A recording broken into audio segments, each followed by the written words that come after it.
Discover the future of AI-powered digital experiences. Adobe Summit is live in Las Vegas March 17th to 20th.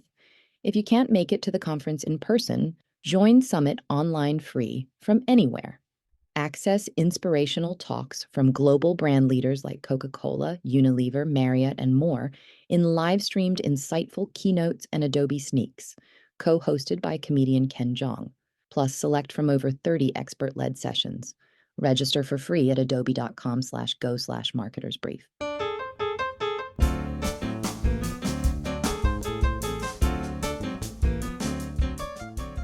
Marketing is as much a part of the Anaheim Ducks as the ice they skate on. After all, they are one of the few sports teams named after a brand, the Mighty Ducks movie franchise of former team owner Disney. When it came time for a rebrand, the Ducks paid homage to those Disney roots and to the character of their Orange County home, along with a healthy nod to old-time hockey mayhem. How organizations can do local marketing with grit and humor is what we'll be talking about today with Merit Tully, Chief Marketing Officer of the Anaheim Ducks, on the Marketer's Brief, our weekly discussion of marketing news and trends that have the industry buzzing. The Ducks call their new branding Orange Country, and it's a narrative that embodies what it means to be a Ducks fan. New uniforms restore the Duck logo last used in 2006 on a bright orange home jersey designed by the Ducks' new creative agency, Battery. There's partnerships with local institutions like Vans and The Offspring, and hard-hitting creative that celebrates hockey's rough stuff with a grim sense of humor. I'm John Springer, senior reporter at Ad Age, and this is the Marketer's Brief podcast.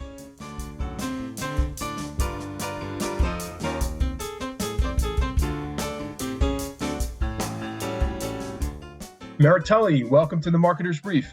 Well, thank you. Good to be here, and thanks for having me on. Yeah, thanks for coming. You know, you are new to the Ducks CMO role, but it's not like you're a new employee over there. I wonder if you can kind of take us through your career. You've been with the Ducks for quite a long time. Yeah, I've been with the Ducks for almost a quarter century, which is scary to say. When I came out of school, I wanted to get into the sports world, did a little bit of time with the Los Angeles Clippers. And then at the time, the Walt Disney Company owned the Ducks and the Angels. And so I had an opportunity to come down and do a little work for both organizations. And when the Angels decided to sell the teams, we were fortunate to be purchased by Henry and Susan Samueli. I made my way over to doing just the Ducks hockey sort of things. And from there, the rest is history. Kind of came up in the PR world, working with the team specifically, doing all sorts of interesting jobs, including at the very early days, before there were really video coaches in and around the sport of hockey. I was using VHS tapes to do pre-scouting and things for our coaches, which seems like absolutely a lifetime ago. Found my way into the marketing world a short time after getting my career started, fell in love with it, and have been doing it ever since. So you've been with the Ducks for their Stanley Cup championship, right? You've been with the Ducks going back to the Disney days, right? Yep, all the way back to almost the beginning. These days, it was funny when I started with the team in 1998, and I was a new employee. There were a ton of folks that had been there since the beginning in '93 when the franchise first started. Now I am certainly one of the old veterans in the organization. People think of me as almost an original. Yeah, and the Ducks are really interesting from a marketing standpoint because they were a team that was essentially born of marketing. There's very few teams. I think the New York Red Bulls might be one that is actually named after a brand. And I don't know if you you're controlling the gears now. Does it feel like an organization that has marketing in its blood? It absolutely does, and it's interesting that you should note that. It's something that in the past few years we've really been able to lean into, and that is the unique history of our franchise. We're the only franchise that was literally born from a movie. When the movie came out and had the success that it did, and literally people around the world saw hockey for the first time, fell in love with the sport of hockey the first time. We'll always be indebted to Michael Eisner, who was heading the Disney company at that time and had an idea to bring a hockey team to Anaheim. And so in that, as we've grown up and grown older, it's been fun to really get back to some of those roots. We got a chance a couple of years ago to have some of our players and the organization be featured in the reboot of the Mighty Ducks that was on Disney streaming.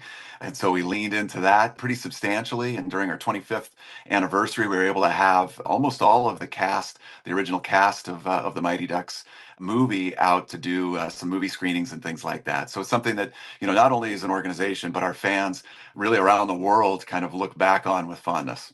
Yeah, I mean, at some point, right, when I think it was shortly after the new owners took control, right, they kind of backed away a little bit from the Disney Association, and there might have been some thought that maybe sports and movies don't belong together, or let's get a little bit more of a serious hockey meaning into this franchise.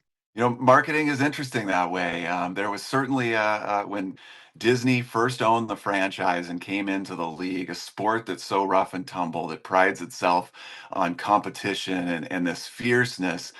Disney isn't what you think of necessarily when you were talking about NHL hockey, especially the way it was played in the mid to late 90s when the team was really starting to take hold.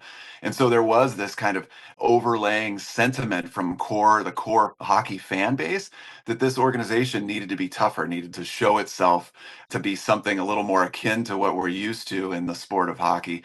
And so it was a very popular move at the time to adjust the logo and the look of the team for a time. It's actually, when we won our Stanley Cup championship, that was the second year into our new look was that Ducks D that we had for a little over a decade.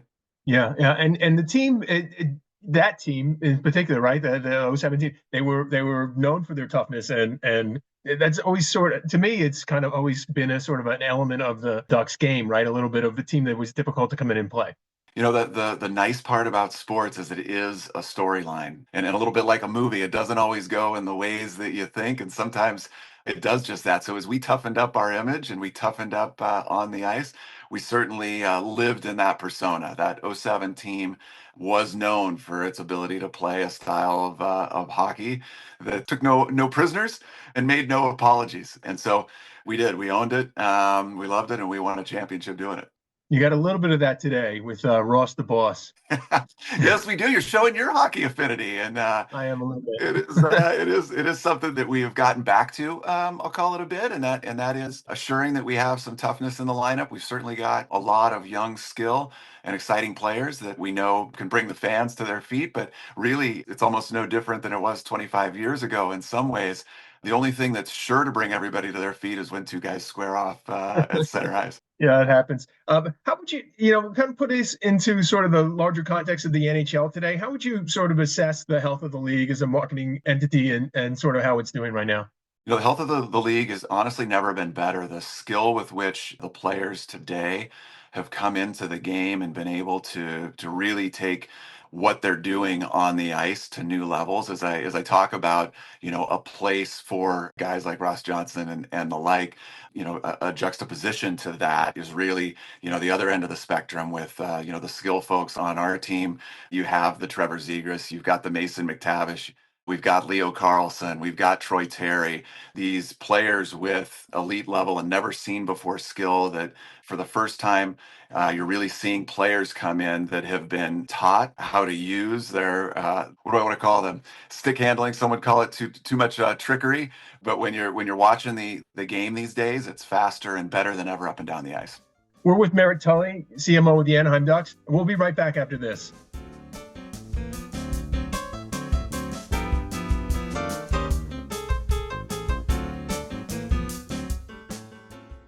If you can't make it to Las Vegas for Adobe Summit March 17th through 20th, join Summit Online to access free live-streamed events and select sessions from anywhere.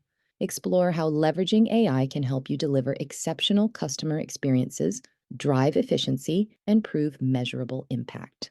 Get an exclusive first look at never-before-seen technology during the popular Adobe Sneaks showcase, co-hosted by actor and comedian Ken Jeong. Visit adobe.com/go/marketersbrief to register for free.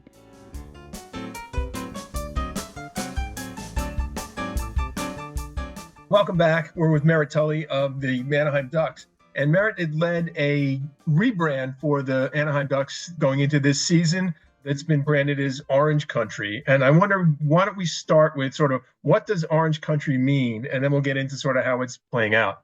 Well, we come from a place called Orange County, and for those, I know you've got a large audience that's vast, and Orange County is located about 40 miles south. Anaheim, the city of Anaheim, is about 40 miles south of Los Angeles. And so, as we look to forge a new identity, and as we talked about before the break, there, We were originally a Disney team and born from a movie. We had a period of our history where we moved into kind of a new look and form and function. And as we came into, our 30th and 31st seasons in the NHL, I liken it to, as a human, as an adult. When you're in your teenage years, a lot of times you reinvent yourself. You kind of think of yourself a certain way.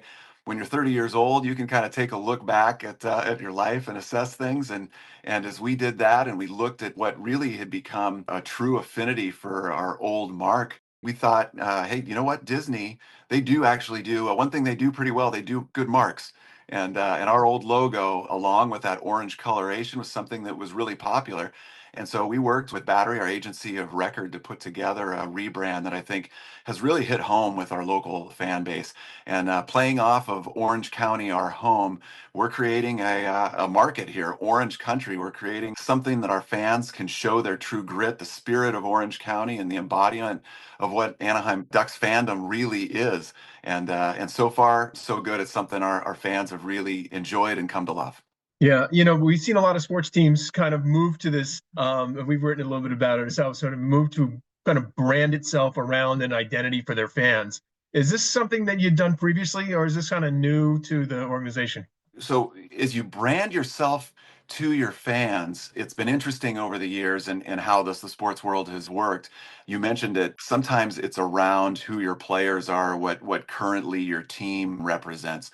One thing that we have that's unique in Orange County is that we have an underserved sports market. Between Orange County and Riverside County, neighboring just to the east of us, we've got 5 million people, which is a top 10 market really anywhere else in the country. And so we thought, you know what, we've got an opportunity to really lean in where other professional sports organizations just haven't taken the opportunity. And we found that to be really great for us so far. Yeah. One thing I've noticed, the uniform redesign was almost universally lauded. That's very rare in sports, and people are very particular about the uniforms. So, how did you decide on going with kind of moving from a secondary color to a primary color in orange? And you did a little tweaks to the original logo, but sort of improved it. At least that's what the critics say. How did you go about it? How did you know that there was the right way to go? Well, thank you. There was a lot of work and a lot of folks that put some good times into to making sure that we did that correctly. As we talked about, we've got this history that people are very passionate about, and so we wanted to be really purposeful with what kind of tweaks we made and what that ultimately ended up looking like. So together, our to give credit where credit is due, our owners, Henry and Susan Samueli, were adamant that they wanted something that represented our home, Orange County, and they wanted orange to be a dominant color in the jersey itself. Together, their daughter, we worked with hand in hand, Jillian Samueli, on the logo redesign and the uniform kit. And she has a great background in fashion and was a great partner along with the folks at Fanatics to put the uniform kit and the logo together. As you mentioned, it's been very, very popular and well received. And it was something that we wanted to make sure we were good caretakers of a brand because it isn't, just for us and just for the team. Ultimately, the organization's about the fans and the market. And so we wanted to make sure that we were doing right by what our history was and ultimately where we're going in the future. Because to us, as I mentioned, that 30th year mark, a lot of times it's time to quit looking back and time to look forward. It also happens and sort of by design to be along the same timeline as our rebuild on the ice. We've had a few seasons here where we've missed the playoffs, and we've got a young team that now is starting to take steps in the right direction. So coming into the break here, we were winners of 6 of the last 7. We're starting to see really the enthusiasm from the fan base and from the guys in the locker room for this rebuild to start taking steps forward. That's good to hear. You've approached this kind of rebrand with a little bit of humor. I know that you've mentioned Battery before, your agency. I wonder if you can talk a little bit about what their role's been, and let's talk about the teeth thing. Why don't you explain that for our listeners? Yeah, Battery's been a fantastic agency for us to work with. They really understand how to kind of disrupt and do something that is a little adjacent to, I'll call it, from a humor standpoint, staying within the core tenets of what you're trying to accomplish, staying adjacent to that, but with some fun and comedy mixed in. And so from originally with the rebrand of Orange Country, they understood what we were trying to do and how we were trying to move in to our core fan base. And so with that, we kind of extended a little further into the fight teeth spot that you're talking about, and leaned into what hockey's known for. And some of that is the toothy smiles that some of our players can show off every once in a while. And the fact that, while some can banter back and forth whether fighting should be a part of the sport at all, nonetheless, it's popular and it's intriguing from even those who don't watch hockey on an everyday basis. And so having some fun with the fact that it's a sport where there is grit and passion, and your opponents could be leaving teeth on the ice. We thought that was a fun play to maybe some commercial work that could grab attention. How important is the game day experience for the Ducks now, and what are you doing in the arenas from that standpoint? We put a lot of emphasis on folks coming out and seeing the game live. I can tell by your line of questioning that you've been to a few hockey games yourself, and you can probably attest to the fact that nothing beats seeing that our sport live. We believe it's the greatest sport to mix both the speed and athleticism and technical aspect to what it takes to perform at a high level. And you go into a hockey rink, most people who come for the first time leave blown away with just what they've seen. And so we've continued to lean into the experience there. We've brought in a new projection system, a new lighting system this year. We've got a DJ set up inside, essentially a couple of hosts that keep the action moving along. And we've also got a couple of live animatronic ducks that fly around during our pregame. That is something like nobody else has in the business. So we've seen people leaving our venue this year, even though we were the first team to have Wild Wing, or our mascot, come down from the ceiling, which is something that people don't always talk about. They like to talk about when he caught on fire, which was probably another podcast episode that we could do a different time. But these ducks are something that has just been just as buzzworthy. Yeah, I don't want to skip anything you've done or overlook anything, but I know that like last year the NHL honored you for a collaboration you did with Vans. I wonder if you can talk a little bit about what that was about. Yeah, so for our 30th anniversary, as we talked about, it was an opportunity to look back and look a bit forward. And when you look back at the history of Orange County, there are certain things that are just absolutely iconic that are from, where lots of people talk about Los Angeles and what comes from Los Angeles. It was our opportunity to give a little bit of recognition and combine with a couple of really well-known Orange County brands. And one of those was the Vans, what are typically known as skate shoes. They are born and bred in Orange County. Actually, their first warehouse was about 5 miles from Honda Center. And so we had this opportunity to do a special shoe. We were the first sports team to have a total collaboration, and we sold out all of our shoes in one day. As well, we had a great collaboration, and we're continuing it this year with the Offspring. As a CMO, what are the things that kind of keep you up at night? What has you concerned or getting a lot of your attention now for the Ducks? For us, it's continued growth. Our market, while it creates or has a ton of opportunity to continue to teach the game of hockey and have people understand what our sport is, we still have a long way to go to really create the kind of momentum behind the franchise that ultimately I believe will be there in the decades to come. We have to, continually remind ourselves that while hockey's been around for over a century, we're 30 years old. And while that's, a good amount of time in a market, it's going to, before you're generational, before people really grow up to be a Ducks fan and live in a home where, they grew up watching Ducks hockey, that's going to take time. And so each and every day is spent with finding ways to continue to elevate where we sit in the sports and entertainment landscape here locally in the market. Okay, so as you look out in the world, any sports teams that you've taken inspiration from or learned from or admire for what they are doing with marketing? There's a couple of different actual college markets that, to me, if you look at something like North Carolina and the Tar Heels, who have generationally created this momentum for what it means to be a Tar Heel fan and to be born into a Tar Heel family. I believe we have the opportunity for that in Orange County to create a generational franchise where, you grow up. It's not about what team you root for. You grew up in a Ducks house because you grew up in Orange County. And I think we have an opportunity to create that. We have the ownership, the local ownership that supports the growth and initiatives in our education system here locally.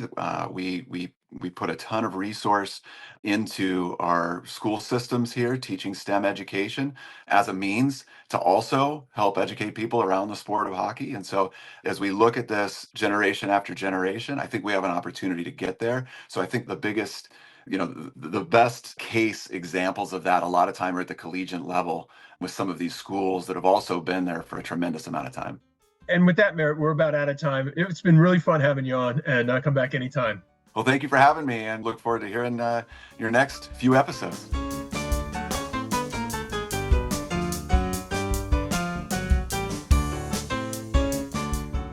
That was my conversation with Merit Tully, Chief Marketing Officer of the Anaheim Ducks. I'm John Springer, Senior Reporter at Ad Age. I'd like to thank you for listening, thank our producer Lauren Chiardio, and remind you that you can subscribe to The Marketer's Brief wherever you get your podcasts. That's it for this episode. We'll see you next week. Marketer's Brief listeners get $40 off an adage.com subscription. Sharpen your marketing edge and visit adage.com/brief for your discount.